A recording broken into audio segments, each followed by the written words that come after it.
Hi, I'm Alex Howard, and welcome to Secrets to Recovery Live. My guest in the studio today is Alison Tulloch. Hi, Alison. And in today's interview, we're going to talk about Alison's journey to recovery with ME chronic fatigue. As you may have seen if you saw the description of the interview, Alison had ME for 20 years. And one of the questions we sometimes get asked by people is, well, how about people that have suffered from the illness for a long time? You know, we've had some stories on Secrets to Recovery, people being 18 months, some 5. It's great to have someone that's had, not great for you obviously, Alison, but great in terms of just showing the different experiences that people have. So in tonight's interview, we're going to explore Alison's journey, the things that helped, maybe some of the things that didn't help, and really just reflect back on what life is like now on the other side of having ME chronic fatigue. So firstly, Alison, thank you for being here and being willing to share your story. I know it's been quite a story. We had a little chat on the phone a couple of weeks ago about it. Maybe just as a starting point, how did you know that something wasn't right? What was the first sign that you were having symptoms or? Well, it was 20 years ago. I'd gone back to nursing. I was a paediatric nurse, and my children were of an age where I could escape a bit. So went back to nursing. And within about a month of actually getting my first post, I'd managed to have a needle stick injury, which meant I had to have a Hep B booster. It would have been hugely stressful. I and imagine, then I managed to get sinusitis, which just wouldn't go away. I had antibiotics after antibiotics. I had Stematol and things to stop the dizziness, and the symptoms just didn't go at all. And bearing in mind, I was terrified going back on the wards after 11 years out. So, 11-year career break, and I found it really scary going back. So I imagine also just being a paediatric nurse, just seeing children that are suffering, and it's emotionally has a load that goes with it as well. It does have an emotional load, yes. I mean, it was a general ward, so it wasn't terrible emotionally, I think, but it was still hard work. I think it always is. And you want to do right by the kids. I think that's the pressure, and that's certainly the pressure I felt. So I was under pressure. I had this bug, which didn't go away, and really those were the first symptoms: the dizziness, feeling like I was blacking out. Then it moved on to muscle weakness in my legs. Had a GP who I subsequently found out didn't believe that chronic fatigue or ME existed at all. Which made it difficult, but she did send me for MRIs of my brain and sinus x-rays and lots. And how was that at the time? You obviously knew that something was going on that was not right. Did your mind jump to kind of various conclusions, or you were just trying to survive day to day? I think I was just trying to survive, and I think it all merged into my diagnosis with type 1 diabetes, which was only 8 months after I got sick. Wow. So that whole year was really a blur of stresses, major stresses, and not feeling well, and not really understanding, and keep going back to the doctors and her saying, well, what do you want me to do? And I say, well, I want you to make me well.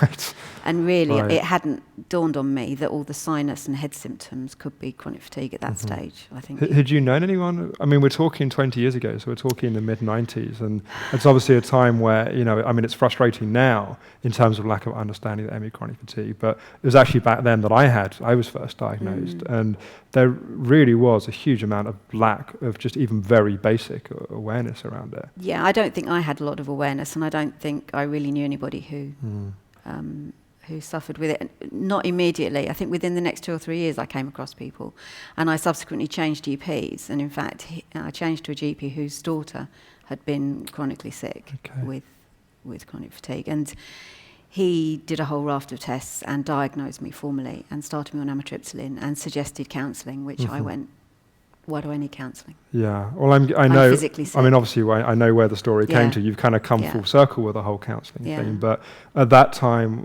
was it a kind of outright no, or was it just why are you suggesting counselling? I've got a physical illness. Yeah, it was 5 years in when I changed GP, and I knew that I was low because of my physical symptoms. I knew I was low because I was never well. And I knew sometimes I could do with antidepressants really because I was that low. But I just kept saying, well, why do I need counselling? What do I need counselling for? And I obviously didn't understand counselling very well. And I obviously didn't understand the impact of the pressure that I was under on my physical body either. Sure. I guess you didn't have a reference point for it at that point. You just treated your body like it's a machine, and you just expected it to function as it needed to. Yeah, I was just trying to put one foot in front of the other, trying to cope, in and out of jobs. Really, it was just hard work. So I took the amitriptyline, which did seem to help a bit for a while. And what was the next point that? I started getting worse. The more I pushed myself, the more I pushed myself job-wise. I ended up coming up to London. I was commuting. I was doing long days in a much more stressful paediatric nursing environment. Yes. And I loved the work, but I would just hit a wall every so often. And when I hit a wall, it took me months to get back to work, do a phased return, be all right for a while, and then hit another wall. And at the time, did it cross your mind that you would just stop pushing yourself at work, that you would have a phased return and you'd think, well, maybe I need to do something less demanding or less stressful? Or was that kind of achiever pattern so innate that there was just a sense of, this is the life that I want and this is what I need to do? I was obviously quite driven. Yeah. Because I did it for a long time. Yeah. I did it for about 10, 12 years until I realised I couldn't do it anymore. And in that 10 or 12 years, how much of the time were you able to function, quote unquote, normally? Or I was never completely bedridden. I think my symptoms were exhaustion, this sense of my legs just not working. Yes. And that could happen if we were on holiday. I mean, we could go on holiday, walk, and I'd get halfway and go, my legs won't work. Wow. And sit down, and that would be it. And have to wait for them to kind of have enough energy to be able to get back to the cottage or whatever. But, and also all the head symptoms were still distressing. I found driving difficult. I found noise difficult. I found visual things difficult. I couldn't cope with certain floorings because I just feel like I was spinning out of control. And I would I put my head back as if I was trying to drain my sinuses all the time. That was a kind of constant thing. I'd sit in the car with my head tilted back with this kind of feeling like I just want to do something with my sinuses. So so the head things were a big thing. Yes.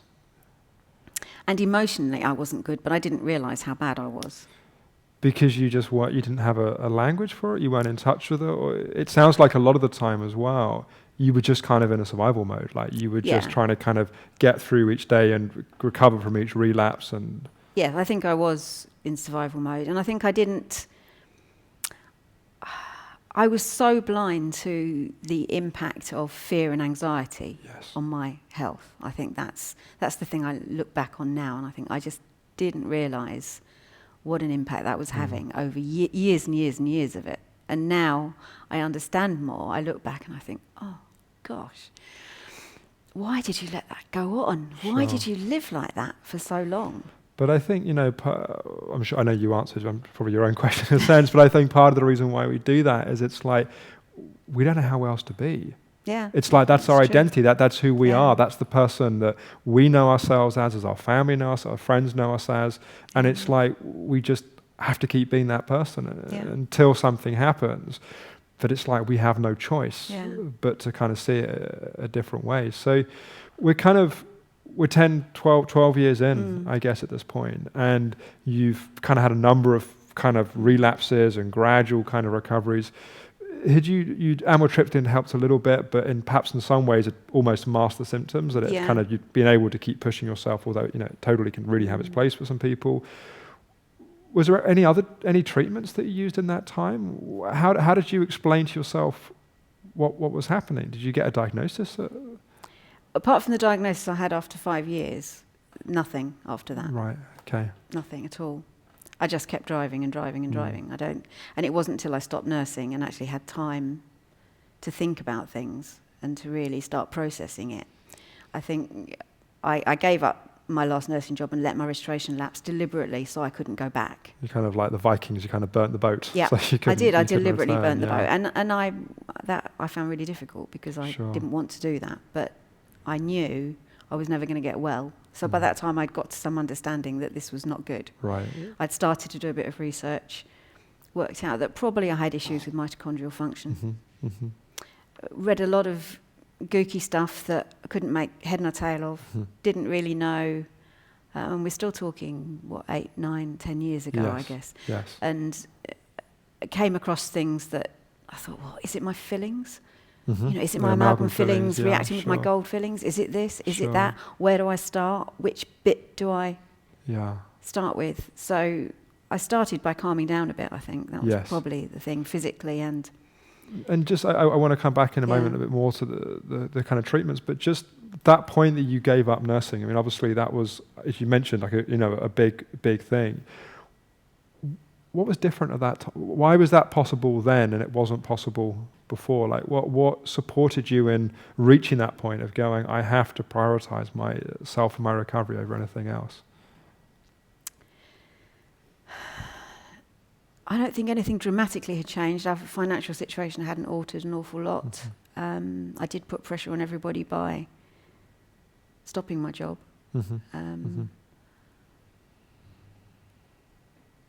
But I think I realised I just couldn't do it. Yeah, you reached a point of just no more. I reached a point where I couldn't do you. it. And I started to understand a bit more about perfectionism and performance orientation. That was a big revelation to me. So you could see a little bit of what you were doing. And I guess you discovered that if it was possible to push your way to recovery, you would have been there. Yeah. So perhaps there was also a sense of like this strategy just it isn't going to work. You put your finger on it. I think that's right. I think I just had got to a point where it hadn't worked. Keep pushing it, keep doing phased returns, keep changing jobs so that they were slightly more sedentary or whatever. It still didn't work.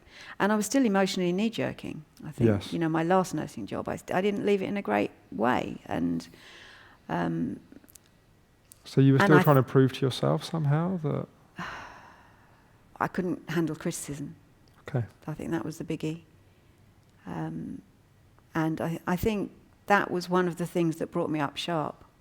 That I'd felt emotionally reactive for a long while, but that was the last straw, really. Yes. It was if I can't even deal with that appropriately. When I've got the gifting to do the job, but actually I'm not dealing with it emotionally. I'd never feel well.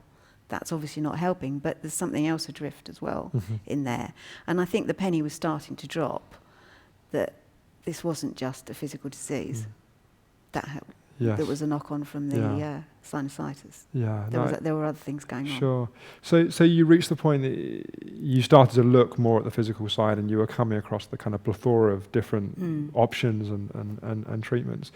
What was that like? Was there a point of you kind of just touched on it a moment ago, kind of overwhelm of like where do I go? Like how was that? Confusing. Yes. I think that was the main thing. I didn't know which bit to start with, and I didn't have loads of money to start unpacking every single avenue that I came across. Yeah, you couldn't afford to just throw money at it and try everything. No, right? And also I didn't feel that I came across many things that really had much authority behind them, in terms of giving me the confidence that this was worth trying. So what if I just went off down that avenue and it really didn't achieve anything? Or another, I didn't do anything. Really. It was just, I printed off loads of stuff and then just left it in a cupboard. But you did start to give yourself more rest, and you did start to take it. And I did start to read. Yes. And I did start to understand a lot more about how I worked. Yes. And I think that was the first big breakthrough, really. And was that difficult? Was it a relief? Was it because it can go both ways. It can be a sense of like it's a relief to like finally stop pushing, but it can also be challenging because you haven't got the distractions of kind of work and life and that kind of thing, and you're actually left having to really face yourself and the situation. It was hard. Yeah, I was thinking earlier today, actually, I hardly ever cry now. I must have cried nearly all the time then.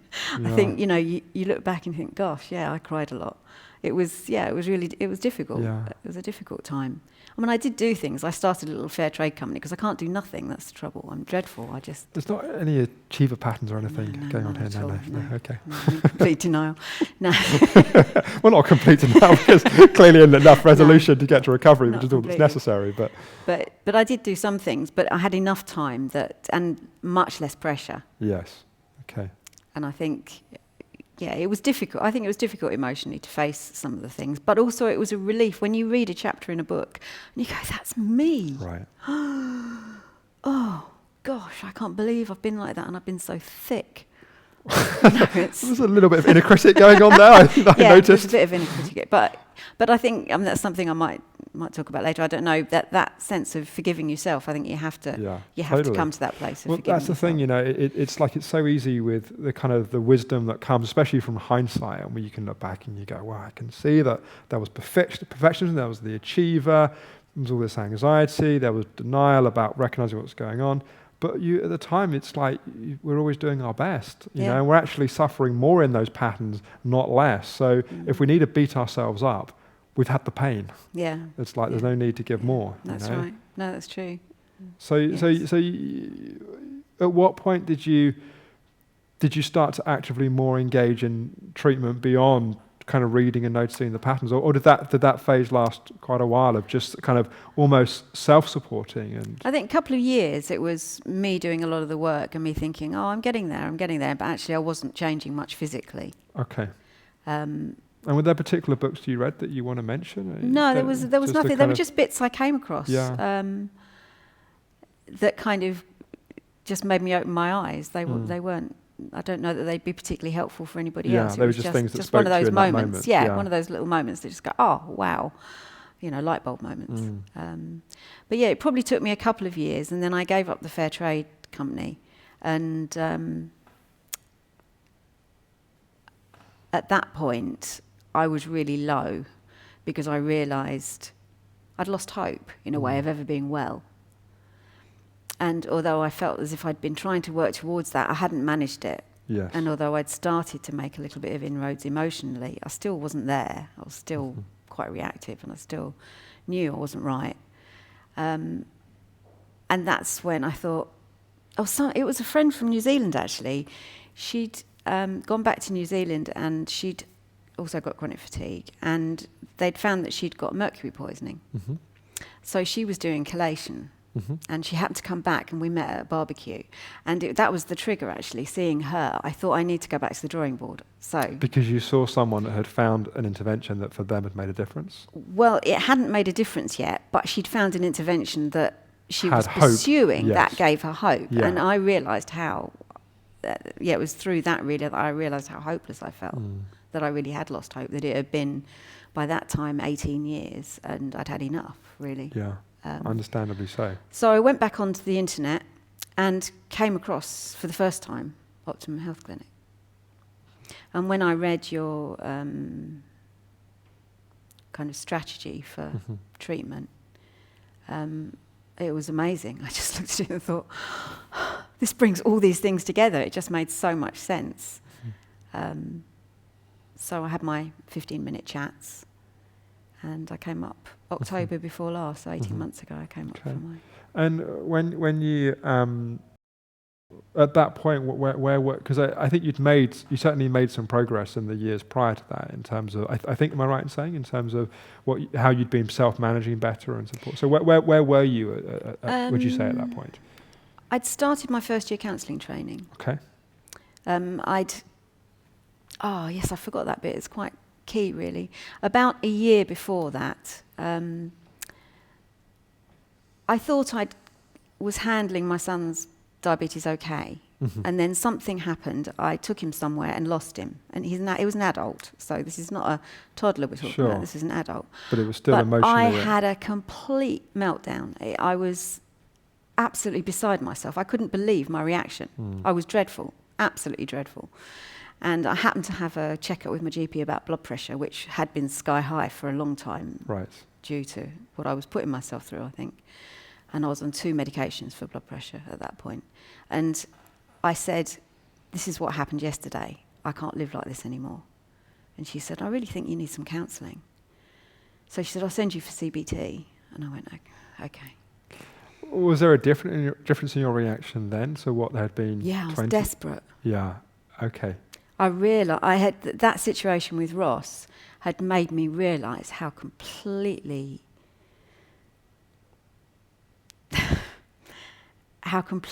terrified. I think I lived expecting him to die all the time. And I carried that with me all the time, every minute of every day.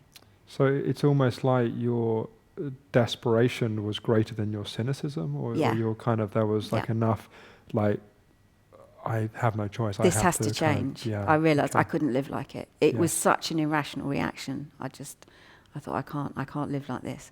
So she referred me for CBT, and it was a phone CBT. And after the second session, I said, I have got so many coping strategies. I have coped for 18 years.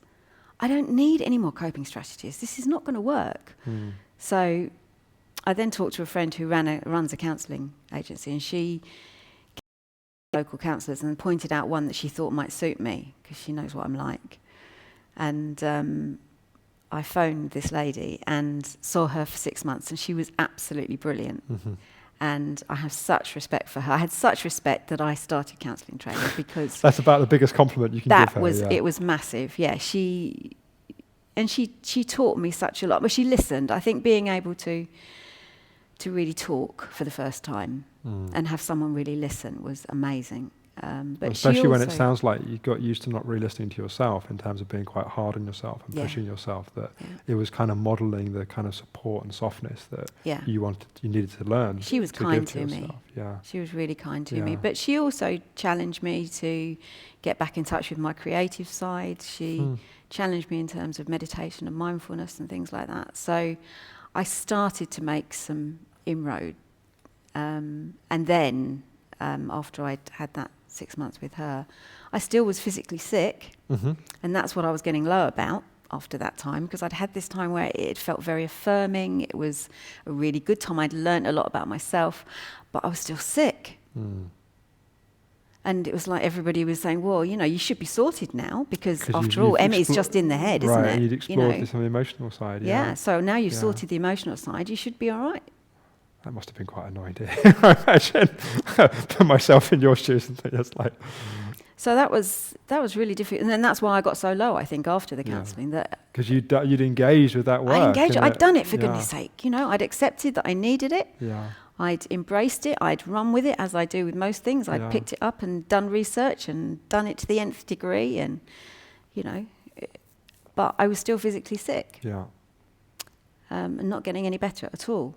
So started the counselling training, and I think the self-awareness, the journaling and things like that, and really having to face things at even a deeper level again was really good for me. But I was still sick. Yes. When I found. So that's right. Yeah. So you Googled the Optimum Health Clinic and you had your 50-minute chats, and then I must have come across it on an advert on somebody else's page, because I didn't Google Optimum Health Clinic. I'd never heard of Optimum Health Clinic. But it's one of those moments you look back and you think, how did I find it? Yeah. It's like when you're in a bookshop and a book literally leaps off the shelf and hits you in the head, and you go, I think I should buy that book. Yeah, it was one of those moments, and I don't know how it happened, but it happened. Yes. So you came to the 90-day program, is that right? Yep. Initially, and you had an in-person appointment with Leslie on the nutrition side. I did. And during those 3 days. Just talk us through how it was. I mean, what your reaction was.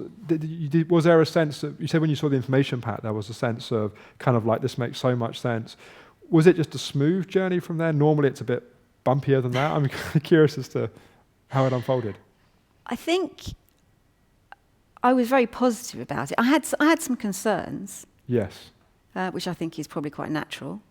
But I found the 15-minute chats really, really good at putting my mind at rest. Yes. And I thought, they're not all complete fruitcakes. This might be worth a just some shot. Of us. Yeah. So I was pretty positive about coming up here, but I think looking back, I was probably still quite strung up about it. I was probably quite anxious about it, but I found it a really positive time, and I was quite happy to enter into Joe was the person who led our 3 days, and I found some of it quite helpful.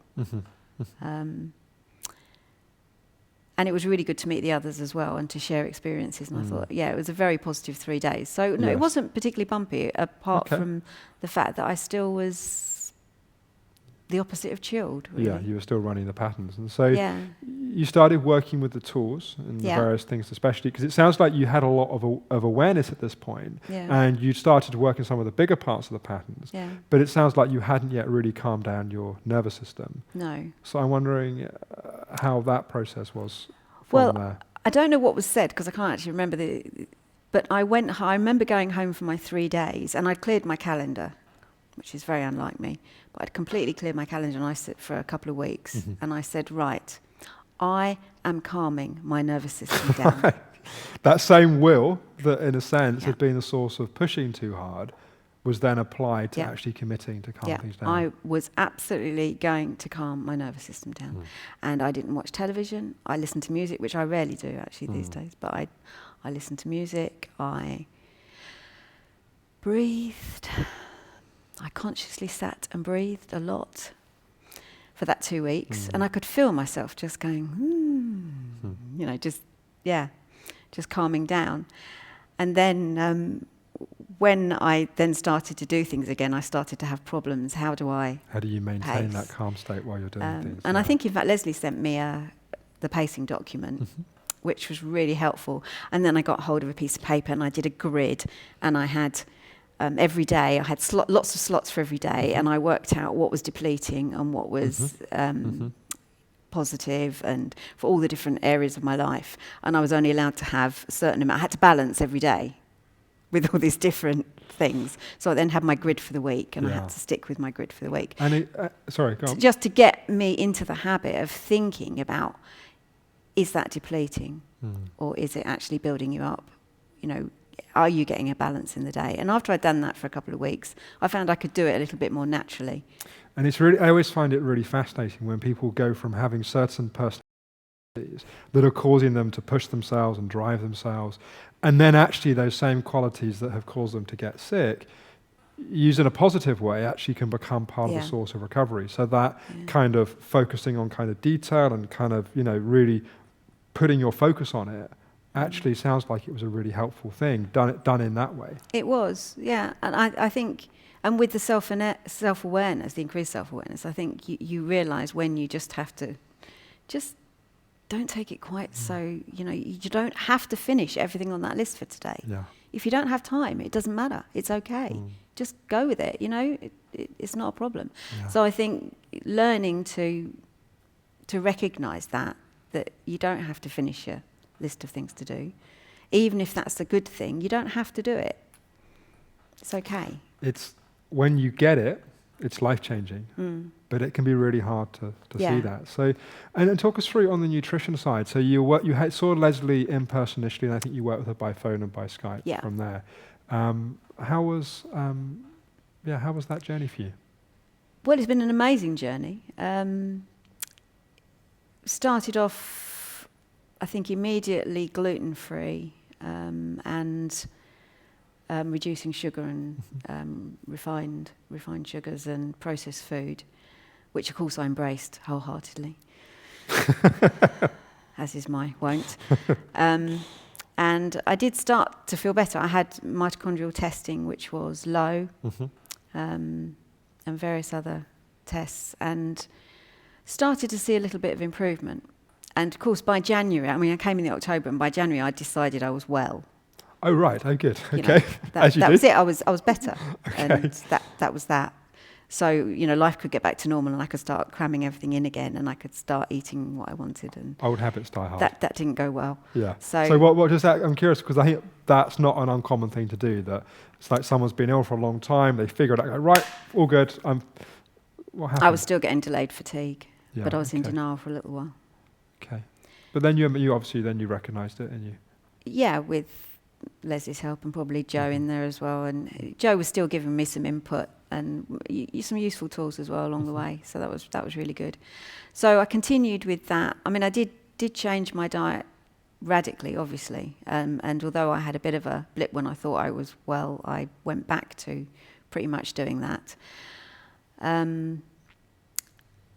Drinking a lot of water and doing moderate exercise and that sort of thing. And we kind of went through till about May. But Leslie felt I wasn't making as much progress as she thought I should be, considering the effort I put into it. And I still had all my head symptoms. Okay. I mean, all the sinus symptoms you're having. Yeah, I still had the headaches and the dizziness and the feeling like I was wanting to tilt my head back and the occasional feeling like I was blacking out and the eyes and the ears and all this stuff. And so she suggested it might be worth looking at neurotoxins. So I did the online test, which came out positive. And now that was I was really sceptical about that. Okay. Weird. Oh no, I've read the blurb. But, yeah, you know. and I guess also interesting as well with your kind of nursing kind of background, that some of these things which are not necessarily looked at through the traditional kind of medical kind of perspectives, and yet, so you, I guess by this point though, you've been able to suspend your cynicism or your kind of skepticism enough that you would be willing to kind of look at it and explore it. Yeah, I think I'd moved from my Western medicine approach fairly dramatically by then, and I was prepared to look at it. So I did, and then when that came back, I went completely grain, legume free, and virtually paleo, really. And I was going to ask, was that a difficult change to make? But I'm guessing by this point you made so many other difficult changes that it was just another step in the process. Yeah, it wasn't a massive step. Yeah. I think because of I was getting used to I mean, I always cooked a lot anyway, but getting used to the no processed food had been I mean, it is quite hard work, I think. And when you want to stick with it all the time and not have a day off, the pressure of that is interesting. Sure. The fact you can't grab a pizza out of the freezer. And, you have a lot more planning and organising. Yeah, you've got a lot. So a huge investment in terms of time, really, getting on top of that. But I responded to it. And how quickly did you notice a change with doing it? Started to improve after about a couple of months, but it was 5 months before I was completely clear. Did the neurotoxin test 3 times, and some of that was, I think, gut related. Guts having come off all grain. It's a little challenge, but yeah, sure. At the end of that 5 months, so you say that it was the head symptoms. How was that different after 5 months? They'd gone completely. Wow. We went to IKEA last week. The first time I've been since I got better. It's a pretty good test of anyone. And we were walking around, and I went, "I'm well. The lights don't affect me," because I couldn't cope with lighting in lots of places. Supermarkets couldn't handle the lighting at all, and I could walk around IKEA all day, all weekend, and I'd be fine. I came home, didn't feel tired, no head symptoms, nothing. So that was the difference. It was absolutely massive. Wow. And my mitochondrial function was improving quicker too. Yes. So February, the test was back. And this up is to last normal. year we're talking? Or No, this year. This year. Yeah. So it was November. Yeah, November. I did the last neurotoxin test that was clear. Yes. And then I stayed on the diet. I haven't really deviated. I've tried a bit of white rice. Reasonable. But pretty much I've stayed with it. And what's IKEA was a great example in terms of how you feel in your body day to day. What's that after 20 years of some level of symptoms and kind of constantly relapsing, and what was that like? I have my life back. I mean, it's that dramatic, really. Not having delayed fatigue, not having the dizziness and all those symptoms. But also, I think I feel calm. I just feel at peace, chilled. And I've never been a particularly chilled person. I've always been. But even though I'm busy now, I'm doing lots of things. I still, within that, I just feel calm. And I think that's one of the biggest things, is that emotionally I am well. alongside the fact that I have energy, I can get up every day, even if I haven't slept well. I Yes. can get up and function. And in fact, the last few weeks, I started saying, this is really weird. How do you live like this? Okay. You know? So I've got this kind of transition to make to how you live feeling this calm Yeah. and this normal. Well, I presume it's normal. I don't know, because I haven't been normal for a long time. And when I started looking back, you know, even before the ME started, I had a lot of anxiety and a lot of fear before that. And of So, course, as I know, you know, we normalise to a certain level, and so we have people come in and their whole nervous system is totally adrenalised. Yeah. And we play. You know, I noticed that there's a lot of kind of, you know, wired energy. So no, I'm completely fine, and they're so normal, and it's only when we calm down that we go, oh my God, I was so wired. But it's like it's really hard to see it when we're in it. It's only really the contrast that shows us the change. It is true. I just didn't realise how much I lived on that hyper alert state all the time. Yeah. And now I don't. Yeah. And my response to very different. This is your diabetic sign, yeah. Very, very different. And my life is just really different. I cope with things in a very different way. I feel healthy. I have energy.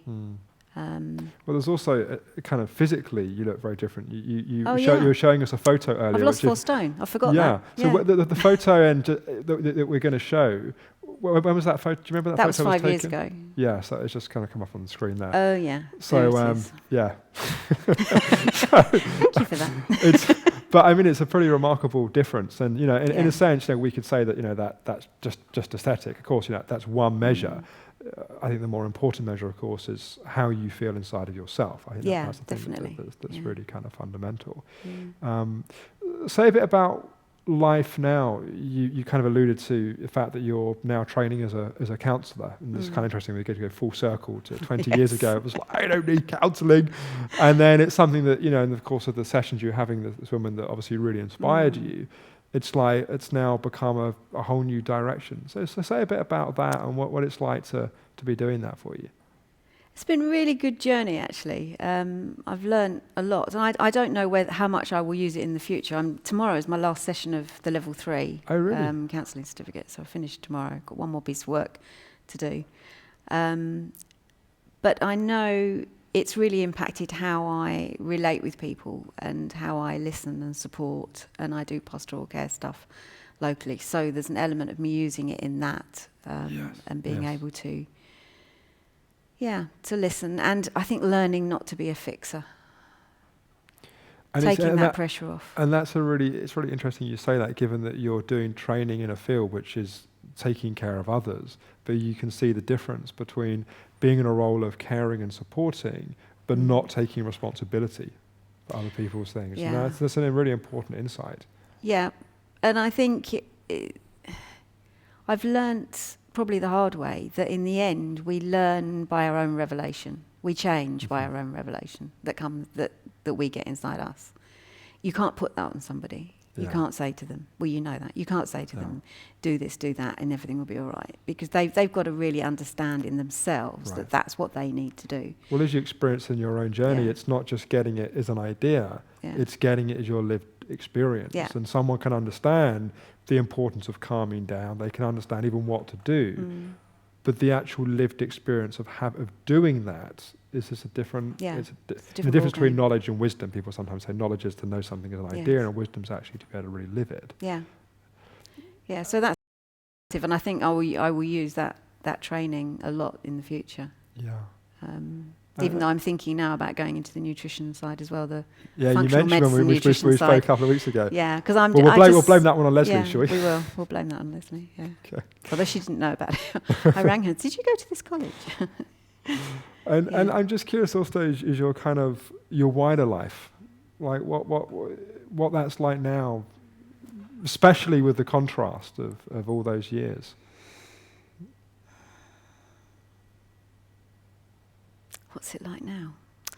Well, I think when I first realised I was well, it was like my life had been getting smaller and smaller and smaller. And I think when I got to that point of feeling like I'd lost hope, it was because I felt my life was getting smaller and I was getting less able, I was getting fatter.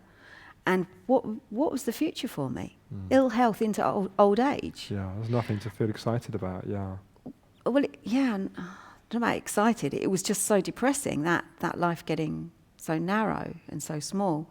And I think when I got my results and my mitochondria were functioning again and my head symptoms had all gone and I just felt well and vibrant and I can run and walk fast, and it was like the world just opened up. It was literally the opposite. It was like suddenly the world is my oyster. Yeah, I might be 54, but so what? You know, I've got a future. I've got years ahead of me where I can enjoy my own life, but input into others as well. And hopefully my experience will be something that other people will be able to be inspired by as well, which is why I said yes to do this, because I think, you know, it was such a long haul for me to find this clinic and to get that all-round care, that holistic approach, which was what I needed. Right. And yeah, so I'm passionate about other people finding that much earlier than I did. And I'm curious along those lines, as you're sat here now, you think about that you 20 years ago that was just beginning this, what's obviously been a long and very challenging journey. What would you say to that you? And maybe that you then, but also maybe that you kind of 8 years ago who kind of reached that kind of real turning point, I have to do something about this. I think I should have listened to the GP that diagnosed me, which was 15 years ago. And when he said, why don't you have some counselling, I probably should have had some counselling then. Right. I didn't understand. And maybe I should have said, why? Why do you think I need counselling? And maybe he then would have said, you're stressed out of your head. That's what counselling's for. And maybe I would have understood that. I don't know. But I didn't even ask the question because I was closed because I was physically sick and I wasn't. Which you were. Which I was. And interestingly, as you work with the psychologist side, that for you that wasn't enough. Some people it can be, and for you it wasn't. But it was definitely a factor that helped you. I think there's probably also something in there around, I think the counselling helped you reach a point of acceptance that then allowed you to look at it more from a physical perspective. I think prior to that, there was a sense of denial that I think that when we get in these kind of relapse patterns, that's often what's happening, that we don't want to look at the physical side of the reality of what's happening. We just keep on thinking, if I just, this time it'll be okay. And sometimes we have to do some work to reach the point that we can really accept that there's something that's going on that's of course undeniable, yet it's amazing how psychologically we can be in denial about something which is kind of undeniable. If you know if that makes any sense. Yes, no, I do understand that. I think, try and be open. I wish I had been more open. And I think when I had misgiving or I had queries about the clinic, I think I'm really glad that I was prepared to be open and to take a risk. And to be bold in that, and to take that risk. I think that was really important. But obviously it was pivotal, Sure. If I hadn't done it. But it is multifactorial. So for me, it was lots of things. It wasn't just one thing or the other. So be kind to yourself. I think that some of the things I made a pact with myself not to regret, because you could look at yourself and say, 20 years, what a complete idiot. How did you manage to, be sick for that long? But I'm just not going to regret it. Yeah. Any little thought, I just go, no, I'm just not going there, because I am who I am and I did what I did, and I did it for good reasons often. And there's nothing I can do about that now. And what you're describing very beautifully is actually standing up to, you mentioned earlier the inner critic and that kind of voice that has constantly got an assessment and a judgment on who we are and what we should have done and what we shouldn't have done. And it's just, I'm just not going to do it. It feeds more suffering. Yeah. So forgive yourself. And I think the other thing was forgiving others, people that had hurt me, that I was emotionally going round and round the twist, and just letting it go, really, really learning to let it go, has been really healing as well. So I think they're some of the major things I've learned. Right. And if a diet works, just stick with it. It doesn't matter. It doesn't matter if it's hard work. It doesn't matter if everybody looks at you like you're really weird, because they do. What, you don't eat any grains? It doesn't matter. Yeah. If it works for you, then... And it's interesting that you were saying with the neurotoxins that it took a couple of months to get to the point that you really had the tangible evidence that was making a difference. yeah. And it's having that certain determination somehow to reach that point. But as we were saying, and I think this is often the case with people, the very qualities that have been the source of you pushing yourself, doing too much, not listening to your body, did give you that tenacity and that determination.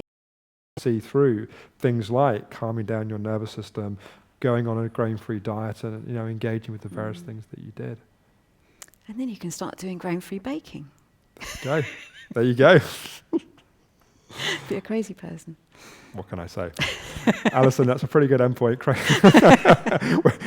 I really appreciate you taking the time to share your story. I know quite a big thing to come on those cameras and there's people watching, but I know people really appreciate it, and I really appreciate you making the time. So thank you so much. Well, thank you for listening. Brilliant. Well, it's always really inspiring, and I think I just know how helpful these stories are for people. So I really appreciate it. Thank you. Okay. Great. And thank you for watching. If you want to find out more information on the Optimum Health Clinic, you can go to freedomfromme.uk. And if you enjoyed watching Alison's story, there's more stories like this on our YouTube channel, which is just youtube.com/freedomfromme. And also secretstorecovery.com has many more inspirational stories and tips and guidance as well. But thank you for watching. We have another Secrets to Recovery live in a month. I think it's the 27th of April, something like that.